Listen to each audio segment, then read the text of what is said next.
Welcome to Trinity Wall Street in Lower Manhattan in New York City. My guest today is Father Michael Holleran, a Roman Catholic priest, former monk in the Carthusian Contemplative Order, and a sensei in the Zen tradition. Father Michael, thank you for coming. My pleasure to be here. Thank you for inviting me. As you look around, how would you describe the spiritual landscape that you see emerging? Well, of course, there are many negative factors, fanaticism and fundamentalism in a lot of the traditions. But at the same time, and more positively, I think there's an evolving spirit of mutual contact, recognition, mutual welcome, tentative dialogue, leading to a deeper embrace, I think, of the wisdom traditions of the world. I was raised, Christian, specifically Roman Catholic, and I had a Jesuit training from high school. And I joined the Jesuits for a while after that and did my college work with them at Fordham. And that's where I first met the Jesuit who became my Zen teacher eventually. And I was already studying other religions, other traditions at that time. But I felt a strong call to a deep inner experience. And I think on the level of religious and inner experiences where the religions can most effectively meet for our time. But that's why I joined the Carthusians, living in silence and solitude in various countries for 22 years, long enough to get a taste of it. But I felt there was a certain inadequacy in the practical contemplative wisdom that was not being transmitted. It had gotten lost somewhere, and I felt there needed to be a supplement both from psychology, and I still think that's true, but also input from the techniques and the wisdom of other traditions to help us rediscover, and within Christianity, some of our own contemplative tradition, but also to profit from the perspective that another tradition can give. What do you think you gained from that study? Well, both an appreciation of the pearl of great price, which is, there are many pearls that are of very great price, and to explore each one on its own terms and respecting its own methods and its own worldview is hugely enriching. It shouldn't be a threat for anybody. It's almost part of being a civilized person, to do some exploration anyway of the traditions of the world. But then, as I also found, my own tradition, my own Christian tradition, was illumined by the particular perspective brought, say, for instance, by Zen or other schools of Buddhism. Because so much of our Christian tradition has been couched, just historically speaking, in Western philosophical terms, which is not Christianity itself. We sometimes tend to confuse them or conflate them. If you shine a light from another tradition from the East onto it, well, what do you find about Christ? What do you find about some of the basic truths that we believe when seen from that perspective? Is there a sort of shared narrative, spiritual narrative, that might be discoverable, that could be a uniting force among world religions?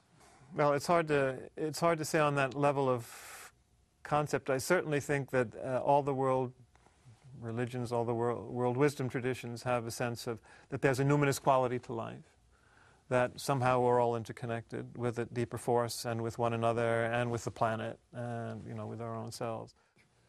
What role does a sense of connection to nature play?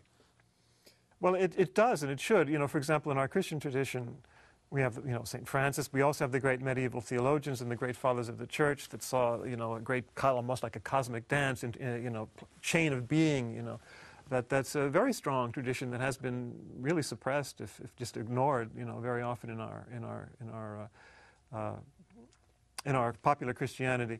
But it has also meant that we've tended to see ourselves as separate from nature, whereas our own tradition, right clearly there and elsewhere, says, no, we're part of this great cosmic dance, and we're not the leaders of it, we're the participants, and only one of the dancers, not the dance itself or the one dancer. What might an economic life look like if it were shaped more by the world's wisdom traditions? Well, it would be justice more for all. It would be respecting the earth. It would be, environmentally sound, because we recognize not only our bond and our responsibility, but the fact that our happiness depends, and our survival indeed depends upon our respecting our integration with nature and its own laws. not our economic profit laws, but what are the laws of nature, global warming and all that we're not respecting. But then also, what can, if people begin to realize, well, it's not by getting more and more money and 7 yachts and six vacation homes that we're going to find happiness, then the CEOs don't have to make 380 times or whatever it is what the average worker is making now. The increase of that gap is really alarming since I've been on this planet. So there's something wrong with our sense of justice and our sense of responsibility and our sense of what does make us happy. How many millions do we need? Beyond your personal call to explore other faith traditions and understand your own in light of them, do you see an emerging opportunity in our world today for faith traditions to work together in a different way? We all have the truth. You can argue about who has more truth, but it's ridiculous because you can eat at the table and each food is nourishing. Yeah. I like what my friend Paul Knitter wrote in his book, Without Buddha, I Could Not Be Christian. He speaks about double belonging. And this idea has come up in some forms before, but I like that particular presentation of it. One can perhaps, and one perhaps should, and more have a double belonging. Have a basic tradition, or root tradition that we hold to, because we found it to be so beautiful. But that itself pushes us to, as he says, be substantially nourished by another tradition or other traditions, double, triple belonging even. And that's going to become more and more the mark, I think, of a spiritual person in our time, where you're not afraid to, and you're inspired to enter into, to be substantially nourished by another tradition that is not your original tradition, in which you remain firmly rooted. Mm-hmm.